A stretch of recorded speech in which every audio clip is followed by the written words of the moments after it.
Assalamualaikum warahmatullahi wabarakatuh. Perkenalkan, nama saya Jedan Rizky Padilla.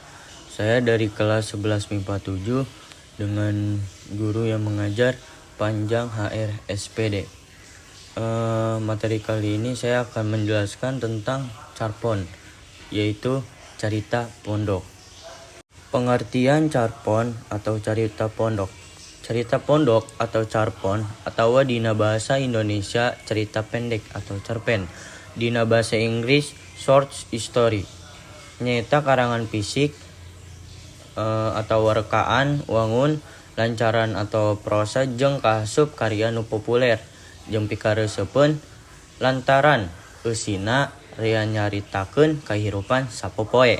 Terima kasih dari saya. Bila ada pengucapan materi dalam penjelasan yang salah atau ada beberapa kata-kata salah, mohon dimaklumi dari saya. Wassalamualaikum warahmatullahi wabarakatuh.